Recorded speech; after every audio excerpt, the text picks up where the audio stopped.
How's everybody doing? My name is Thomas Nyback. This is day 229, 365 days towards racial change. We're here talking about black issues in America, how blacks are getting along, progressing, regressing, what are the strategies, policies for growth, um, white responses, politics, law, everything in between, history, and facts. Um, I'm concerned with how the mind of black folks moves, lives, and breathes in the land, whether we're doing critical thinking about the land in which we live. Do we care enough to invest more time and energy trying to understand our position?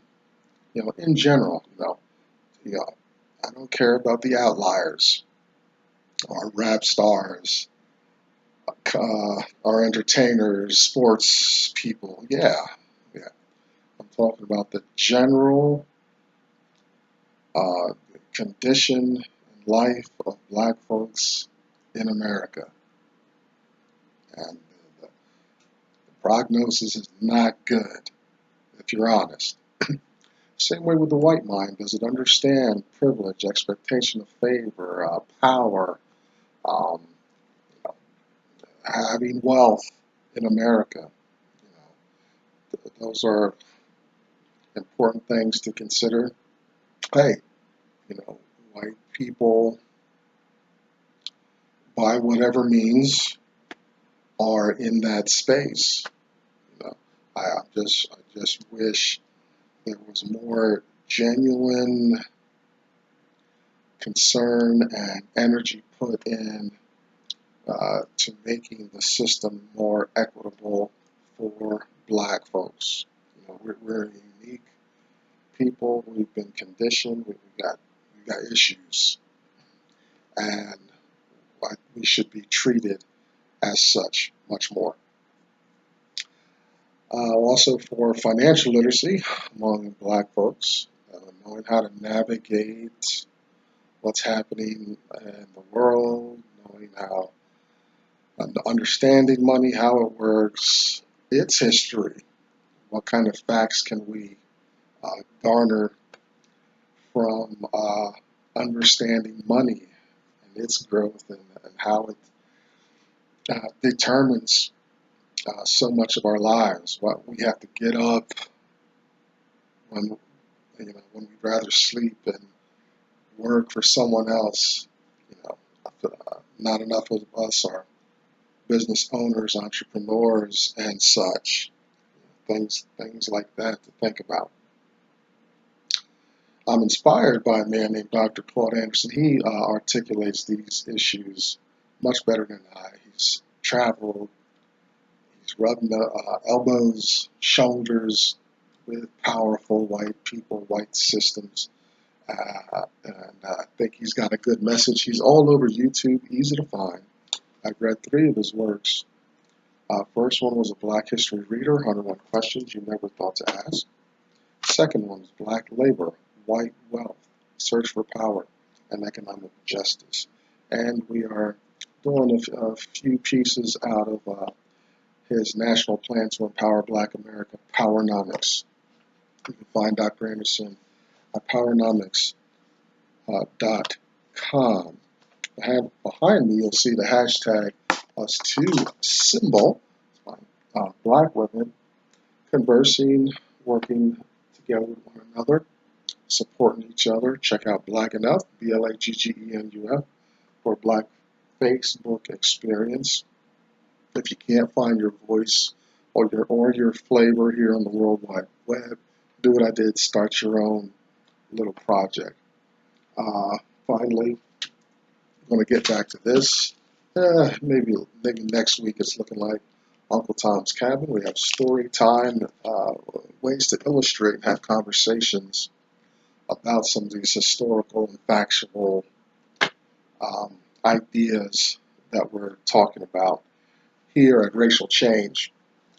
All right, so like I said, we're in PowerNomics, and it's action step number 3, page 135, where Dr. Anderson is putting some thought and giving us a lot of great material about the original intent of the civil rights. He's referring to the Civil Rights Act of 1865 and 1866. It was vetoed. They had to put it back. They had to massage it a little bit in 1865. Came out 1866, vetoed again, but the House took it, got 2/3 of the vote, and pushed it through. And the Civil Rights Act is the act that protects citizens. You're born here, you are under certain protections from in the United States. You know, you have some rights and privileges and it's for all people. Much like if you're in Rome, you're a Roman citizen, you have some freedoms and privileges that others do not. And we also talked about how this all-inclusive language, that the language, like James Madison's notes in 1787, the language is debates and stuff on the floor center around how to treat black folks. It's not about like these acts and stuff. It ain't so much about helping to support white folks. It's about you know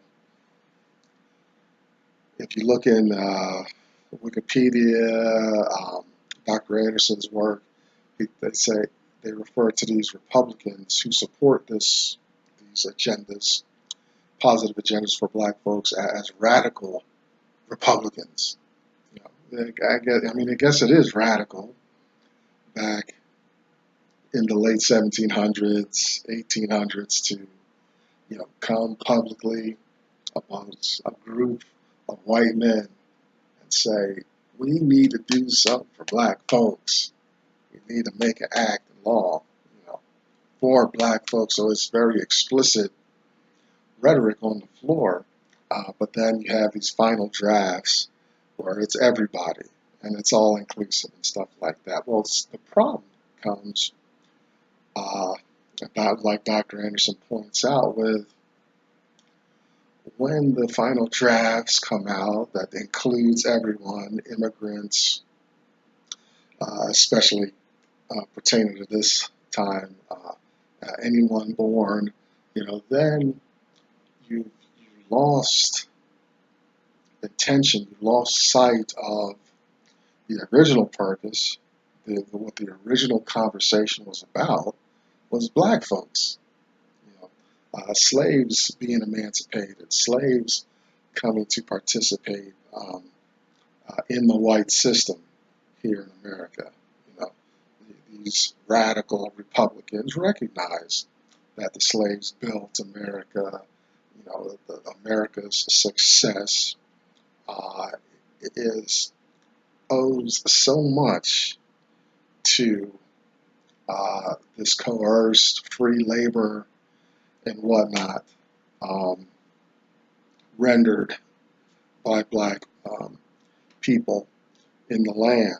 And so these radical Republicans, had great ideas. It's unfortunate that, you go tear open the hood, you see people, they're talking about black folks, then you close the hood, write, sign your name, and come out with this final draft, and it doesn't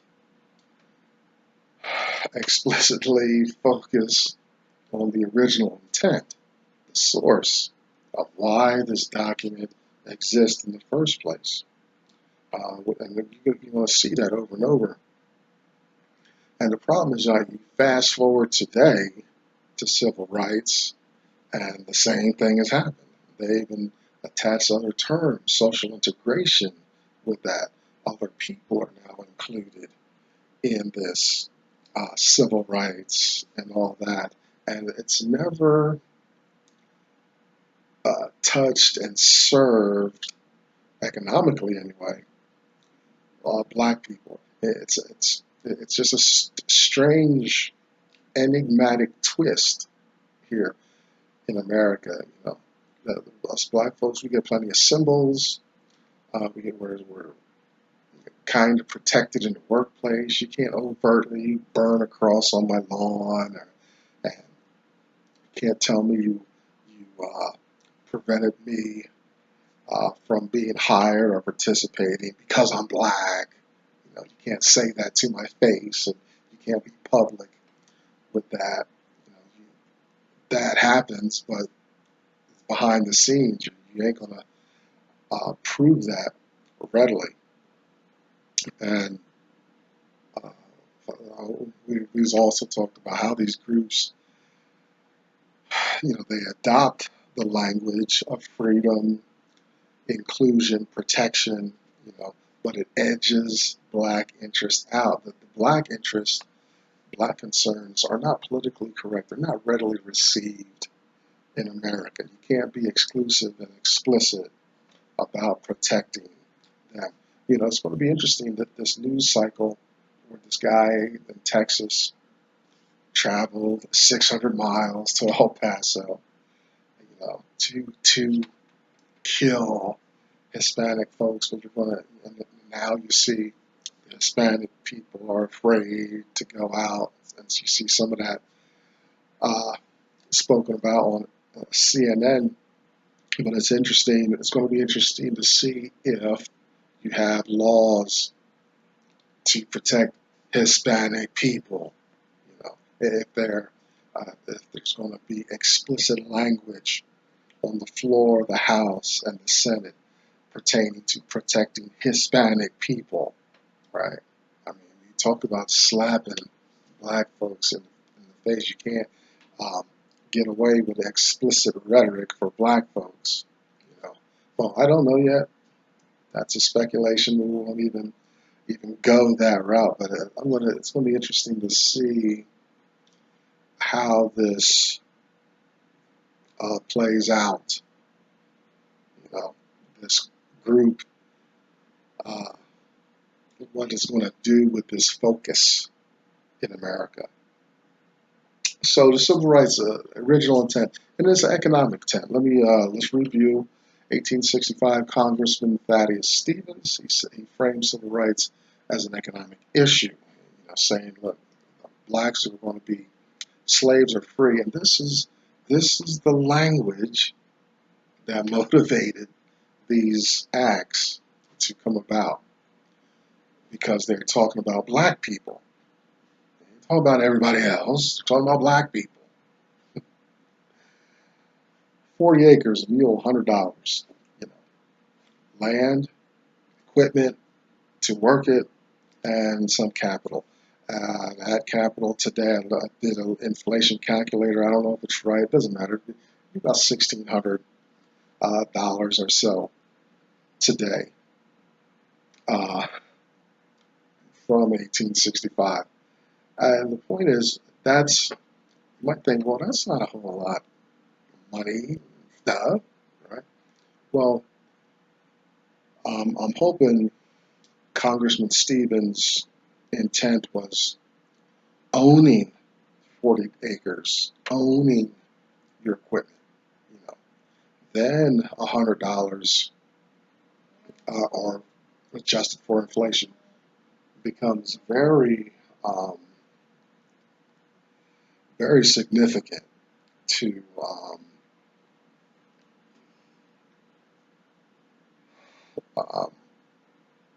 of the recipient of those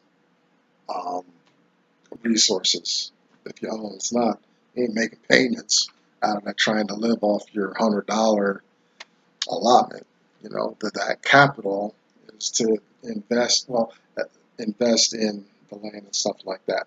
So now where Congressman Thaddeus Stevens' proposal breaks down is that black folks needed education, to just cast them forth on the land, give them the 40 acres, $100, But if they're ignorant of how to maneuver in the system, they're just going to be at the mercy of white folks. And you know, if and wherever these resources were applied to black folks, that probably did happen. Also think how black folks black folks were victims of jealous whites, white folks who poisoned land, water, burned crops, burned black folks alive out of jealousy. You know, so a lot of pushback to successful blacks, mostly in the Deep South, as you know, as the nation was going through some transition. We touched on that periodically. The jealous white people. So it's protecting all citizens under the law, 1865, 1866 Civil Rights Act. But the protection, you know, there's the protection under the law, but then he's also saying, look, this is an economic challenge here. We want to get everybody participating and having their way in the land, just like everybody else. And that's the huge hurdle, how it came from economic intent to protection for everybody. We can go with thinking about 6 points that Dr. Anderson brings out. We're going to dissect a lot of this tomorrow. One is the civil rights issue and procedure and forwardness. It diverts the intent of the civil rights, you know, away from economics into social and political goals, the symbols. This is that we have a lot of problems with. It makes black people consumers instead of producers. That's something I talk about a lot, especially with financial literacy. Go into the black home and you'll find so much Chinese products all around. I'm sure I do. I'm sure the machine I'm doing the videos probably made in China and all this stuff. Yeah, it's interesting. They say we're having a trade war with China. I'm like, you know, I don't see much warfare because I work in a logistics company. I'm moving Chinese products through this production line all night long. So I don't see any war going on. Well, if it's a war, we're losing. This is what I should say. It's civil rights has us focusing on the inequality of income rather than wealth, and right that the wealth thinking I need to be paid more for my work. We're not supposed to work harder, to get more money and longer, and think that housing our problem with access to work. I really hate politicians and their rhetoric, all of them. This is across the board where they want us to focus on getting a job. That's not why I was born on the earth. That's not my problem. That's not my purpose, my intent in the world, but they make it sound like, yeah, it's how I sustain my life or a level of living, but working my fingers to the bone, developing extreme tendonitis is not my purpose in the world. And so that's a big issue. It makes us, this kind of goes hand in hand. Point forward makes us job seekers, where we don't, you know, again, we want to create a billion jobs.